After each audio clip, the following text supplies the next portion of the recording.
ഗ്രാമത്തിലെ മാർക്കറ്റിൽ സുധാന്റെ പക്കോട കടയുണ്ടായിരുന്നു. അദ്ദേഹം കട തുറന്നതും തന്നെ അവിടേക്ക് കസ്റ്റമേഴ്സിന്റെ കൂട്ടം വരാൻ തുടങ്ങും.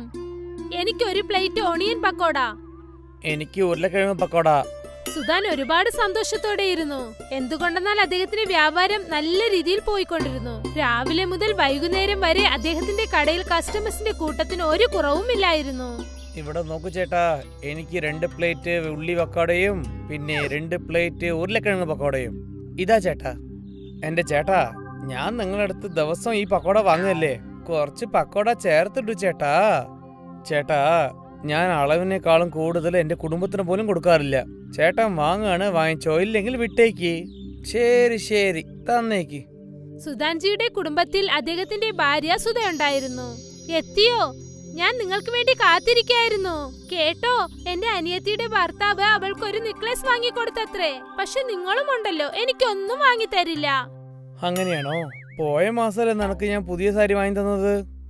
അതെ അതെ, ഓർമ്മയുണ്ട്. അതും ഒരു സാധാരണ സാരി. സാധാരണ സാരിയോ ഞാൻ നിനക്ക് വാങ്ങി തന്നില്ലേ? നിങ്ങളെപ്പോലെ ഒരു കഞ്ചൂസായ ഭർത്താവിനെ ഞാൻ കണ്ടിട്ടേ ഇല്ല. മാസം മാസം നിങ്ങൾ മാത്രം പുതിയ പുതിയ ഡ്രസ്സുകൾ വാങ്ങുന്നു. ഒരേ ഒരു മാസം എനിക്കൊരു സാരി വാങ്ങി തന്നിട്ട് ഇത്രയും സംസാരിച്ചുകൊണ്ടേയിരിക്കുന്നു. എനിക്ക് വാങ്ങിയാൽ എന്താ? പൈസ ഉണ്ടാക്കുന്നത് ഞാനല്ലേ. എന്തെങ്കിലും ചെയ്യൂ. സുധാൻജി സ്വഭാവത്തിൽ സ്വാർത്ഥനാണ്. അവൻ എപ്പോഴും അവനെക്കുറിച്ച് മാത്രമേ ആലോചിക്കാറുള്ളൂ. സുധാൻജിയുടെ പക്കോട കട വളരെ നന്നായി പോയിക്കൊണ്ടിരുന്നു. അദ്ദേഹത്തിന് ലാഭവും ഒരുപാട് കിട്ടി. പെട്ടെന്നൊരു ദിവസം സുധാൻജിയുടെ കടയിലെ മുൻപിലായി മറ്റൊരു കട ഓപ്പൺ ചെയ്തു. ഗൗരവിന്റെ ആലു പഫ് സ്റ്റാൾ. പുതിയ കട കണ്ടപ്പോൾ കസ്റ്റമേഴ്സ് അവിടേക്ക് പോകാൻ തുടങ്ങി. അല്ല ചേട്ടാ, ഇതെന്താണ്? ഇത് സിറ്റിയിൽ വിൽക്കുന്ന ഫേമസ് ആയ ഉരുളക്കിഴങ്ങ് പഫ്സ് ആണ്. സിസ്റ്റർ, നിങ്ങൾ ഒരു പ്രാവശ്യം കഴിച്ചാ പിന്നെ നിങ്ങൾ വീണ്ടും വേണം ചോദിക്കും. ശരി ചേട്ടാ, ഒന്ന് തരൂ. ഇപ്പൊ തന്നെ ഞാൻ തരാം. ഗൗരവ് അവൾക്ക് ഒരു ഉരുളക്കിഴങ്ങ് പപ്സ് നൽകി. അത് കഴിച്ചതും തന്നെ അവൾക്ക് ഒരുപാട് ഇഷ്ടമായത്. ഇത് നല്ല രുചിയുണ്ടല്ലോ, ഇനി ഞാൻ ദിവസവും ഇവിടെ ഒന്ന് കഴിക്കും. ഇനി മുതൽ ആരാ ആ പിശുക്കന്റെ കടയിൽ ചെന്ന് പക്കോട കഴിക്കുക? സുധാൻജിയുടെ ഒരുപാട് കസ്റ്റമേഴ്സ് ഇപ്പോൾ പക്കോടയ്ക്ക് പകരം ഉരുളക്കിഴങ്ങ് പപ്സ് കഴിക്കാൻ തുടങ്ങി. പതുക്കെ പതുക്കെ സുധാൻജിയുടെ എല്ലാ കസ്റ്റമേഴ്സും ഗൗരവിന്റെ കടയിലേക്ക് വന്നു. ഇത് കണ്ടിട്ട് സുധാൻജി ഒരുപാട് വിഷമിച്ചു. ഈ ഉരുളക്കിഴങ്ങ് പപ്സ് ഈ നാട്ടില് പുതിയതാണ്. കുറച്ച് ദിവസത്തേക്ക് മറന്ന് എല്ലാവരും തിരിച്ച് എന്റെ പക്കോട കഴിക്കാൻ വരുമെന്ന് തോന്നുന്നു. സുധാൻജി അദ്ദേഹത്തെ അധികം തന്നെ സമാധാനപ്പെടുത്തി. ദിവസങ്ങൾ കടന്നുപോയി.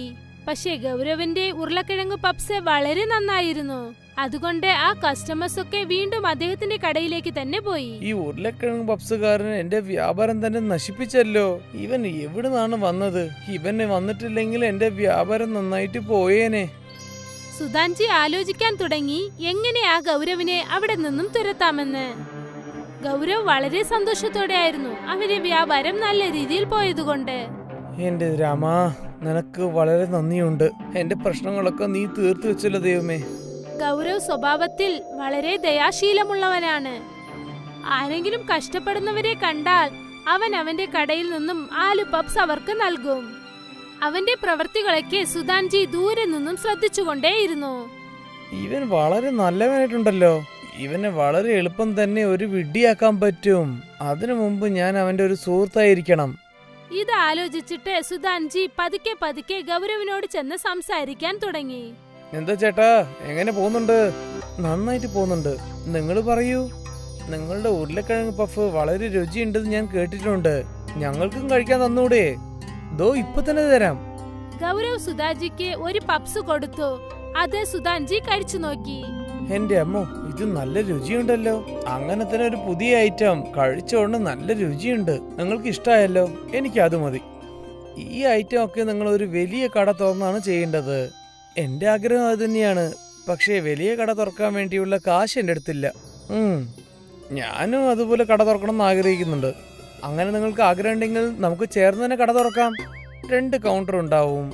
നിങ്ങൾ ഉരുളക്കിഴങ്ങ് പഫ് വിറ്റോളൂ, ഞാൻ എന്റെ പക്കോട വിറ്റോളാം. അങ്ങനെ വെച്ചാൽ പാർട്ട്ണർഷിപ്പ് ആണോ? അതുപോലെ തന്നെ. ഞാൻ ഒരു വലിയ മാർക്കറ്റിലെ ഒരു കട കണ്ടുവച്ചിട്ടുണ്ട്. വാവ്, ശരിക്കും ഇതൊരു വലിയ കാര്യം തന്നെ. വലിയ മാർക്കറ്റില് നല്ല വ്യാപാരം നടക്കും. അതെ, അങ്ങനെ തന്നെ. ഞാനും കുറെ കാലമായിട്ട് ആള് തപ്പിക്കൊണ്ടിരിക്കുകയായിരുന്നു. പകുതി പണം അവരിടണം, എനിക്ക് പാർട്ട്ണറായിട്ട് ചേരണം. വലിയ മാർക്കറ്റില് വില എന്താണ്? അത് 6 ലക്ഷം റുപ്യ ഉണ്ടാവും. എൻ്റെ അടുത്ത് 3 ലക്ഷം റുപ്യ ഉണ്ട്. ഇന്നും ഒരു 3 ലക്ഷം ആവശ്യമാണ്. ശരി, അത് ഞാൻ തരാം. നാളെ നിങ്ങൾക്ക് ഞാൻ പറഞ്ഞോളാം. ശരി ഏട്ടാ.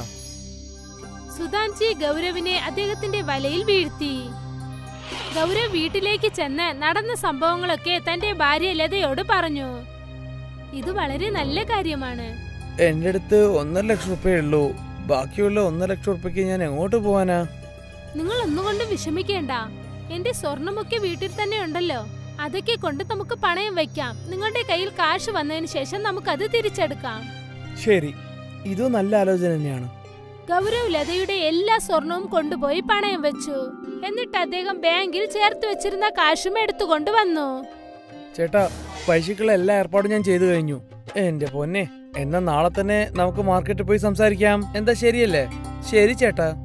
ഗൗരവും സുധാൻജിയും ചേർന്ന് മുതലാളിയുടെ കയ്യിൽ കൊണ്ടുപോയി കാശ് നൽകി. പിന്നീട് മുതലാളി തന്റെ കയ്യിലുണ്ടായിരുന്ന താക്കോൽ സുധാൻജിയുടെ കയ്യിൽ നൽകി. അവസാനം നമ്മുടെ സ്വപ്നവും നിറവേറി കഴിഞ്ഞു. ഇപ്പൊ നീ ഒരു കാര്യം ചെയ്യ്. നീ നിന്റെ കടയിലേക്ക് പോട്. ഞാനിപ്പോ ഇവിടെയുള്ള മെയിന്റനൻസും പിന്നെ കൗണ്ടറൊക്കെ റെഡി ആക്കിട്ട് കൊണ്ടുവരാം. അതുവരെ ആ സന്തോഷത്തിൽ നീ അവിടെ കച്ചവടം ഉണ്ടാക്കൂല്ലേ? ശരി ചേട്ടാ. ഗൗരവ് അവിടെ നിന്നും കടയിലേക്ക് പോയിട്ട് അവൻ ഉരുളക്കിഴങ്ങ് പപ്സ് വിൽക്കാൻ തുടങ്ങി. ദിവസങ്ങൾ കടന്നുപോയി. സുധാൻജിയുടെ പക്കോട കട മൂടി തന്നെ ഇരുന്നു. ഒരാഴ്ചയ്ക്ക് ശേഷം ഗൗരവ് ആ കട നോക്കാനായി വന്നപ്പോൾ അവിടെ സുധാൻജി നേരത്തെ തന്നെ അദ്ദേഹത്തിന്റെ പക്കോട വിറ്റുകൊണ്ടേയിരുന്നു. പിന്നെ കടയിൽ ഒരു കൗണ്ടർ മാത്രമേ ഉണ്ടായിരുന്നുള്ളൂ. ചേട്ടാ, കൗണ്ടർ വളരെ നന്നായിട്ടുണ്ട്. പക്ഷെ എന്റെ കൗണ്ടർ എവിടെ പോയി? ഏത് കൗണ്ടർ? എങ്ങനത്തെ കൗണ്ടർ? ഈ കട എന്റേതാണ്. ഇവിടെ ഒരു കൗണ്ടറേ ഉണ്ടാവുള്ളൂ. നിങ്ങൾ ഞങ്ങളെ എങ്ങനെ പറ്റിക്കാൻ പാടില്ല. ഈ കടയിലുള്ള പകുതി പൈസ ഞാനാണ് തന്നത്. അങ്ങനെയാണോ? അങ്ങനെ എന്തെങ്കിലും കൊടുത്ത ആധാരം നിന്റെ അടുത്തുണ്ടോ? അങ്ങനെ എന്തെങ്കിലും ഉണ്ടെങ്കിൽ നീ പോയി കംപ്ലൈന്റ് കൊടുക്കടാ. പൊയ്ക്കോ. ഗൗരവിന് ഒന്നും തന്നെ മനസ്സിലായില്ല എന്തുകൊണ്ടാണ് ഇദ്ദേഹം ഇങ്ങനെ സംസാരിക്കുന്നതെന്ന്. അവന്റെ മൊത്ത കാശും നഷ്ടപ്പെട്ടു പോയി. ഗൗരവ് കരഞ്ഞുകൊണ്ട് തന്നെ കാട്ടിനകത്തോട്ട് നടന്നു ചെന്നു. അയ്യോ എന്റെ ദൈവമേ, എന്തിനാ നിങ്ങൾ ഇങ്ങനെ ചെയ്തത്? ഞാൻ ആലോചിച്ചതൊന്ന്, പക്ഷെ നടക്കുന്നത് വേറെയാണല്ലോ. ഇതിന് പകരം നിങ്ങൾ എന്നെ കൊന്നാൽ മതിയായിരുന്നു. ഗൗരവിന്റെ സങ്കടം കണ്ട് അവിടെ പെട്ടെന്നൊരു ദേവി പ്രത്യക്ഷപ്പെട്ടു. ഗൗരവ്, നീ വിഷമിക്കേണ്ട ആവശ്യമില്ല മോനെ. നീ യഥാർത്ഥത്തിൽ വളരെ നല്ലവനാണ്. നീ ഒരുപാട് പേരെ സഹായിച്ചിട്ടുണ്ട്. ആ നന്മയൊക്കെ നിന്നെ തീർച്ചയായും രക്ഷിക്കും. അതെങ്ങനെ? ഈ മരത്തിലുള്ള തുളയിൽ നീ കൈയിടൂ. അതിൽ നിന്നും കിട്ടുന്നതെല്ലാം നിനക്ക് തന്നെ സ്വന്തമാണ്. ശരി അമ്മേ. ഗൗരവ് ആ മരത്തിലുള്ള തുഴയിൽ കൈയിട്ടു. അവൻ അതിൽ നിന്നും ഒരു സ്വർണ്ണ കോയിൻ കിട്ടി. പിന്നീട് ഗൗരവ് ഒരുപാട് സ്വർണ്ണ കോയിനുകൾ എടുത്തു. നിങ്ങൾക്ക് നന്ദി. നിങ്ങൾക്ക് വളരെ വളരെ നന്ദിയുണ്ട്. ഈ സ്വർണം കൊണ്ട് എന്റെ ജീവിതം തന്നെ മാറിപ്പോവും അമ്മേ. ഓർമ്മ വെച്ചോളൂ, നല്ല കാര്യങ്ങൾ ചെയ്യാൻ ഒരിക്കലും മറക്കരുത്. ഞാൻ എപ്പോഴും ജനങ്ങൾക്ക് നല്ല കാര്യം ചെയ്യുള്ളൂ അമ്മേ. ഗൗരവ് ലതയുടെ സ്വർണങ്ങളൊക്കെ തിരിച്ചെടുത്തു. പുതിയ വീട് വെച്ചു. പിന്നെ സ്വന്തമായി പുതിയൊരു കടയും തുടങ്ങി. അവന്റെ ആവശ്യങ്ങളെല്ലാം തന്നെ നിറവേറി. മറ്റൊരു വശത്ത് സുധാൻജിയുടെ ചീത്ത ചിന്തകൾ കാരണം അവന്റെ വ്യാപാരം നല്ല രീതിയിൽ നടന്നില്ല. അവൻ ആ കട വിറ്റിട്ട് വീണ്ടും തന്റെ റോഡ് കടയിലേക്ക് തന്നെ പോയി. ഇതിൽ നിന്നും എന്തു മനസ്സിലായെന്നാൽ, നമ്മൾ നല്ലത് വിചാരിച്ചാൽ നല്ലതേ നടക്കൂ, പിന്നെ ചീത്ത വിചാരിച്ചാൽ ചീത്തയും. മേഘ്പൂർ എന്നൊരു ഗ്രാമമുണ്ട്. ആ ഗ്രാമത്തിൽ മുഴുവൻ 10 ദിവസവും ബ്രഹ്മാണ്ഡമായ ഉത്സവം നടക്കും. ജനങ്ങൾ നല്ല കച്ചവടം ചെയ്യാനും സന്തോഷമായിരിക്കാനും ഇതാണ് കൃത്യസമയം. അതേ ഗ്രാമത്തിൽ 2 ചെറുപ്പക്കാർ കൂട്ടുകാരുണ്ട്, ശശാന്ത് പിന്നെ പ്രശാന്ത്. അവരാ ഉത്സവത്തിൽ അവരവരുടെ പാനിപൂരി വിൽക്കുമായിരുന്നു. ആദ്യം അവർ രണ്ടുപേരും ഒരേ കടയായാണ് തുടങ്ങിയത്. പക്ഷേ ശശാങ്കിന്റെ പ്രവൃത്തി കൊണ്ട് പ്രശാന്ത് ഒറ്റയ്ക്ക് ചെന്ന് സ്വന്തമായൊരു പാനിപൂരി കട തുടങ്ങി. ശശാന്ത് എപ്പോഴും പ്രശാന്തിന് വിക്കലുള്ളത് കൊണ്ട് അവനെ കളിയാക്കിക്കൊണ്ടേയിരിക്കും. പക്ഷേ പ്രശാന്തിന്റെ കച്ചവടം വളരെ നന്നായി നടന്നു. എന്തെന്നാൽ അവൻ സത്യസന്ധനാണ്. അയ്യോ, അടുത്ത ആഴ്ച ഉത്സവം തുടങ്ങുകയാ. ശശാങ്ക്, നീ എന്ത് ചെയ്യാനാ ചിന്തിക്കുന്നത്? എന്തെങ്കിലും ലാഭം കിട്ടണമോ വേണ്ടയോ? എന്റെ പേര് ശശാങ്ക്. ലാഭത്തിനെ കുറിച്ച് എന്നോട് പറയുന്നു. കണ്ടു നിന്നോ ഞാൻ എന്ത് ചെയ്യാൻ പോകുന്നെന്ന്. എപ്പോഴും താൻ ഇതാ പറയുന്നത്. തന്നേക്കാൾ ലാഭത്തിൽ എൻ്റെ അനിയൻ പ്രശാന്ത് ചെയ്യുന്നുണ്ട്. നിങ്ങൾ പറഞ്ഞത് ശരിയാ. പ്രശാന്തിന്റെ ബുദ്ധി അപാരമാ, നന്നായി അധ്വാനിക്കുന്നുണ്ട്. അത് ഞാൻ അവസാനിപ്പിച്ചു തരാം. ഇത്തവണ ഞാനേ അധികമായി സമ്പാദിക്കൂ. എടോ ശശാങ്ക്, പ്രശാന്ത് തന്നെ കുറിച്ച് നന്നായിട്ടാ പറയുന്നത്, എന്നാൽ എപ്പോഴും താൻ അവനെ മോശപ്പെടുത്തുന്നു. എടോ മൊട്ടെ, തന്റെ ജോലി നോക്ക്. ചായ കുടിച്ചിട്ട് കളി കണ്ടുകൊണ്ടിരിക്കെ. ശശാന്ത് വളരെ ദേഷ്യത്തിൽ ചായ പോലും കുടിക്കാതെ അവിടെ നിന്ന് പുറപ്പെട്ടു. എന്താ പ്രശാന്ത്, ഇത്തവണ ഉത്സവത്തിന് വരുന്നോ ഇല്ലയോ? എടോ പറയടോ, താൻ എന്തിനാ വിഷമിക്കുന്നത്? ഞാൻ തനിക്ക് പറഞ്ഞു തരാം കച്ചവടം എങ്ങനെ ചെയ്യണമെന്ന്. ഞാൻ ഇതുകൊണ്ടാണ് തന്നോടൊപ്പം കട തുറക്കാത്തത്. നീ ഇങ്ങനെയൊക്കെ ചെയ്യുന്നത് കൊണ്ട്. വാ വാ, തന്നെ കണ്ടോളാം. ആ ഉത്സവത്തിൽ ഞാനേ ജയിക്കുകയുള്ളൂ. ഉത്സവത്തിന്റെ ആദ്യ ദിവസം ശശാന്ത് തന്റെ പാനിപൂരി കട തുടങ്ങി. പിന്നെ പ്രശാന്ത് കറുത്ത പാനിപൂരി കട തുടങ്ങി. ജനങ്ങൾ കറുത്ത പാനിപൂരിയെ കുറിച്ച് ഇപ്പോഴാണ് കേൾക്കുന്നത്. അതുകൊണ്ട് ആദ്യ ദിവസം തന്നെ പ്രശാന്തിന് വളരെ നല്ല കച്ചവടം നടന്നു. പ്രശാന്തിന്റെ കടയ്ക്ക് ചുറ്റും കസ്റ്റമേഴ്സിന്റെ വലിയ കൂട്ടം തന്നെ വന്നു. എടോ പ്രശാന്ത്, താൻ പുതിയതായി എന്തോ വിൽക്കുന്നുണ്ടല്ലോ, താലി പാനിപ്പൂരിയോ? ഞാനും കഴിച്ചു നോക്കി സന്തോഷപ്പെടട്ടെ. താൻ എൻ്റെ വയറ് കണ്ടില്ലേ? ഞാൻ 4 പ്ലേറ്റ് ഇവിടെ തന്നെ കഴിച്ചു തീർക്കും. അതിനുശേഷം വീട്ടിലും പോയി നന്നായി കഴിക്കും. ശരി, ഇതാ ഞാൻ ഇപ്പോൾ തന്നെ തരാം. പിന്നെ നല്ല സാധനങ്ങളിട്ട് ഞാൻ ഇത് ചെയ്യാം, എന്നാലേ രുചി കിട്ടൂ. ശശാന്ത് പ്രശാന്തിന്റെ കട കണ്ട് ഒരുപാട് അസൂയപ്പെട്ട ആദ്യ ദിവസം തന്നെ തന്റെ കടയടച്ച് അവിടെ നിന്ന് പുറപ്പെട്ടു പോയി. അയ്യോ, ഞാനും ഈ കാലിയായ പാനിപൂരി തന്നെ വിൽക്കണമെന്ന് തോന്നുന്നല്ലോ. ഇതിലൂടെ എനിക്ക് ലാഭം കൊയ്യാൻ പറ്റൂ. എന്ത് പറ്റി മോനെ? ഒറ്റയ്ക്ക് എന്താ നീ പെറുപെറുക്കുന്നത്? എന്ത് സംഭവിച്ചു? ശശാന്ത് തന്റെ അമ്മയോട് സംഭവിച്ചതെല്ലാം പറഞ്ഞു. അതാണ് കാര്യമെങ്കിൽ നീ നാളെ മുതൽ കറുത്ത പാനിപൂരി വിൽക്കാൻ തുടങ്ങ്. പിന്നെ സത്യസന്ധത ഉണ്ടാകണം. അടുത്തവരുടെ കച്ചവടത്തിൽ ശ്രദ്ധ ഉണ്ടാക്കാതിരുന്നാൽ നിന്റെ കച്ചവടം വളരെ നന്നായി നടക്കും. അടുത്ത ദിവസം ഉത്സവത്തിൽ ശശാന്ത് പ്രശാന്തിന്റെ കടയ്ക്ക് നേരെ തന്റെ കറുത്ത പാനിപൂരി കട തുടങ്ങി. പക്ഷേ പ്രശാന്ത് വളരെ സത്യസന്ധന നല്ല മനസ്സുമുള്ളതുകൊണ്ട് നാട്ടുകാരും പിന്നെ ഉത്സവത്തിന് വന്ന ജനങ്ങൾ എല്ലാവരും അവന്റെ കടയിലേക്കാണ് കറുത്ത പാനിപൂരി കഴിക്കാനായി വന്നത്. അതെല്ലാം കണ്ട് ശശാന്ത് വളരെ വിഷമിച്ചു നിന്നുകൊണ്ടിരുന്നു. അപ്പോഴാണ് അവന്റെ കടയിലേക്ക് ഒരു സ്ത്രീ വന്നത്. എടാ മോനെ, ഒരു 10 പ്ലേറ്റ് കറുത്ത പാനിപൂരി പാർസൽ ചെയ്യേ, വീട്ടുകാർക്ക് കൊണ്ട് കൊടുക്കാനാ. പിന്നെ ഇതാ 2000 രൂപയുടെ നോട്ട്, വേഗം ചെയ്യേ. ആ സ്ത്രീയെയും പിന്നെ അവൾ കൊടുത്ത പൈസയും കണ്ട് ശശാന്തിന്റെ മനസ്സിൽ അത്യാഗ്രഹം തോന്നി. അവന്റെ കണ്ണുകൾ മിന്നാനായി തുടങ്ങി.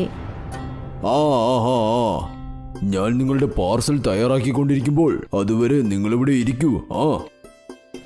വേഗം ചെയ്യേ, എനിക്ക് വീട്ടിലേക്ക് പോണം. ശശാന്ത് പാനിപൂരി പാർസൽ ചെയ്ത് അവർക്ക് കൊടുത്തു. എന്റെ കയ്യിൽ ചേഞ്ച് ഇല്ല. നിങ്ങളൊരു കാര്യം ചെയ്യൂ, ഉത്സവം കഴിയുന്നതും എന്റെ അടുത്തേക്ക് വരൂ. ഞാൻ നിങ്ങളുടെ പണം തിരിച്ചു തരാം. ശരി ശരി, പക്ഷെ തീർച്ചയായും തരണം കേട്ടോ. നന്നായി. അവന്റെ കടയിൽ കസ്റ്റമേഴ്സ് വരുന്നുണ്ട്. അതെന്തായാലും നന്നായി. അതെ. എന്നാലും പ്രശാന്തിന്റെ കടയിൽ ഒരുപാട് കസ്റ്റമേഴ്സ് ഉണ്ടായിരുന്നു. അത് കണ്ടത് ശശാന്ത് വീണ്ടും ദേഷ്യപ്പെട്ടു. അവൻ പ്രശാന്തിന്റെ പാനിപൂരിയിൽ എന്തെങ്കിലും കലർത്തണമെന്ന് തീരുമാനിച്ചു. പ്രശാന്തിന്റെ പാനിപൂരിയിൽ ശശാന്ത് എലിവിഷൻ കലർത്തണമെന്ന് തീരുമാനിച്ചു. ഈ പ്രശാന്ത് ചെക്കൻ ആ കടയിൽ നിന്ന് പോകുന്നത് പോലെ എന്തെങ്കിലും ചെയ്യണമല്ലോ. ഇവനെ ഒരു പാഠം പഠിപ്പിക്കണം. ശരിയാക്കി തരാം. ആദ്യം എന്റെ പൈസ താ.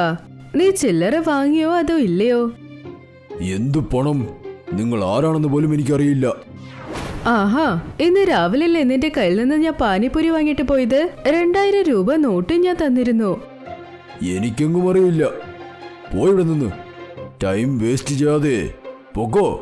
ശശാന്തിന്റെ ശ്രദ്ധ പ്രശാന്തിന്റെ കടയിലേക്ക് പോയി.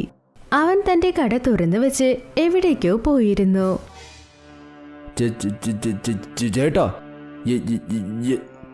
ഈ കട കുറച്ചു നേരം ഒന്ന് നോക്കാമോ? ഞാൻ ഇപ്പൊ വരാം. എടോ പ്രശാന്ത്, പോയിട്ട് വാ. ഞാൻ നന്നായി നോക്കിക്കോളാം. പൊക്കോ, പേടിക്കാതെ പോയിട്ട് വാ. പ്രശാന്ത് കടയിൽ നിന്ന് പോയതും ശശാന്ത് കൃത്യസമയം നോക്കി പ്രശാന്തിന്റെ കടയിൽ ചെന്ന് അവിടെയുള്ള പാനിപൂരിയിൽ എലിവിഷം കലർത്തിക്കൊണ്ടിരുന്നു. അപ്പോഴാണ് ബൊമ്മക്കടക്കാരൻ ശശാന്തിനെ നോക്കി ഇങ്ങനെ പറഞ്ഞത്. എടോ താൻ എന്താ ഈ ചെയ്യുന്നത്? പ്രശാന്തിന്റെ കടയിൽ വന്ന് താൻ എന്താ ഈ ചെയ്യുന്നത്? പോയിട്ട് പിന്നെ വാ. എടോ പാവക്കടക്കാരാ, താൻ തന്റെ ജോലി നോക്ക്, ഇല്ലെങ്കിൽ താൻ ഇനി കുഞ്ഞുങ്ങളോടൊപ്പം കളിക്കില്ല. ശശാങ്ക് പ്രശാന്തിന്റെ കടയിലുള്ള പാനിപൂരിയിൽ എലിയെ കൊല്ലാനുള്ള മരുന്ന് കലർത്തിക്കൊണ്ട് അവിടെ നിന്ന് ഉടനെ തിരിച്ചുപോയി. ബൊമ്മ വിൽക്കുന്ന കടക്കാരൻ ദൂരെ നിന്ന് ശശാങ്ക് ചെയ്യുന്നതെല്ലാം കണ്ടു. പക്ഷെ അവന്റെ അടുത്ത് കസ്റ്റമേഴ്സ് ഉള്ളതുകൊണ്ട് അവന് ശരിക്കും ശ്രദ്ധിക്കാനേ കഴിഞ്ഞില്ല. അതിന് കുറച്ചു നേരത്തിന് ശേഷം പ്രശാന്തിന്റെ കടയിലേക്ക് ഒരാൾ തന്റെ മകനോടൊപ്പം വന്നു. എനിക്കും പാനിപൂരി കഴിക്കണം. ഇതാ. ആ ചെറിയ പയ്യൻ പ്രശാന്തിന്റെ പാനിപൂരി കഴിച്ചതും ആ ചെറിയ കുട്ടി കുറച്ച് സമയം കൊണ്ട് തല കറങ്ങി താഴെ വീണു. പ്രശാന്ത് ഒന്നും ചിന്തിക്കാതെ എല്ലാം വിട്ട് ആ ചെറിയ പയ്യനെ ഹോസ്പിറ്റലിലേക്ക് കൊണ്ടുവന്നു. ആ പയ്യൻ രക്ഷപ്പെട്ടു. പക്ഷെ ആ ഗ്രാമം മുഴുവനും പ്രശാന്തിന്റെ പാനിപൂരി കഴിച്ചതുകൊണ്ട് ഒരു പയ്യന് സുഖമില്ലാതായിന്ന് എല്ലാവരും സംസാരിച്ചു. അതുകൊണ്ട് നാട്ടുകാരെല്ലാവരും പ്രശാന്തിന്റെ പാനിപൂരി കഴിക്കരുത് എന്ന് തീരുമാനിച്ചു. വേഗം കൊണ്ടുവന്ന് ഇവന്റെ ജീവൻ നിങ്ങൾ രക്ഷിച്ചു. ഇപ്പോൾ നോക്കെന്ത് സംഭവിക്കുന്നെന്ന്. ഈ പ്രശാന്ത് ഒരു ബുദ്ധിശാലി എന്നല്ലേ അവന്റെ വിചാരം. ഗ്രാമത്തിൽ നിന്നും അവനെ അടിച്ചോടിക്കും. പ്രശാന്തിന്റെ ആ വിഷ പാനിപൂരി കഴിച്ച് ആ കുഞ്ഞ് ഹോസ്പിറ്റലിലായി. എല്ലാവരും പറയൂ, ഇവനെ എന്ത് ചെയ്യണം? ഇതിന് ചോദിക്കേണ്ട ആവശ്യമുണ്ടോ? ഗ്രാമത്തിൽ നിന്നും ഓടിക്കൂ, അല്ലെങ്കിൽ ഗ്രാമജനങ്ങളെ ഇവൻ കൊന്നുകളയും. ഞാൻ ഞാൻ ഇങ്ങനെയൊന്നും ഒരിക്കലും ചെയ്തിട്ടേ ഇല്ല. പ്രശാന്ത് ഇങ്ങനെ കരഞ്ഞുകൊണ്ടിരിക്കുന്നത് കണ്ടതും അവിടേക്ക് ബൊമ്മക്കടക്കാരൻ വന്ന് ഇങ്ങനെ പറഞ്ഞു. ശിക്ഷയൊക്കെ പ്രശാന്തിനല്ല, ശശാങ്കിനാണ് കൊടുക്കേണ്ടത്. പ്രശാന്ത് ഇല്ലാത്ത സമയം ഇയാൾ പാനിപ്പൂരിയിൽ എന്തോ കലർത്തി. എടോ, താൻ വെറുതെ കള്ളം പറയരുത്. താൻ എന്തിനാ അവനെ സപ്പോർട്ട് ചെയ്യുന്നതെന്ന് അറിയാം. നിങ്ങൾ രണ്ടുപേരും സുഹൃത്തുക്കളല്ലേ? സംഭവിക്കുന്നതെല്ലാം കണ്ട് ഇതിനു മുന്നേ ശശാന്തിന്റെ കടയിൽ വന്ന് ശശാന്തിന് പൈസ കൊടുത്ത ആ സ്ത്രീ മുന്നോട്ട് വന്ന് ഇങ്ങനെ പറഞ്ഞു. ഈ ബൊമ്മക്കടക്കാരൻ പറയുന്നത് നുണയാണെങ്കിൽ ഞാൻ സാക്ഷി കൊടുക്കാൻ വരാം. ഇതെല്ലാം ഈ ശശാങ്ക് ചെയ്ത പണിയാ. ഇവനാണ് ഇതൊക്കെ ചെയ്തത്. അവൻ എന്റെ പൈസയും പറ്റിച്ചു. പിന്നെ പ്രശാന്തിന്റെ പാനിപൂരിയിൽ ഇവനാണ് എലിയെ കൊല്ലുന്ന വിഷം കലർന്നത്. എന്നോട് ക്ഷമിക്കൂ, ചെയ്തത് ഞാനാണ്. പ്രശാന്തിനെ കണ്ട് അസൂയപ്പെട്ടാ ഞാൻ ഇങ്ങനെയൊക്കെ ചെയ്തത്. എന്നോട് ക്ഷമിക്കൂ. അങ്ങനെയാണോ? അങ്ങനെയാണെങ്കിൽ ഈ ഗ്രാമത്തിൽ നിന്നും നീയാണ് പോകേണ്ടത്. ദൂരെ പോകണം. ഗ്രാമത്തിന്റെ അടുത്തെങ്ങാനും ഇനി നിന്നെ കണ്ടാൽ പിന്നെ ഞങ്ങൾ വെറുതെ വിടില്ല. അങ്ങനെ പറഞ്ഞ് നാടിന്റെ തലവൻ ശശാന്തിനെ അവിടെ നിന്ന് പുറത്താക്കി. പിന്നെ പ്രശാന്ത് അവന്റെ പാനിപൂരി കച്ചവടം വീണ്ടും തുടങ്ങി. അതോടൊപ്പം അവന്റെ കച്ചവടം നന്നായി നടന്നു.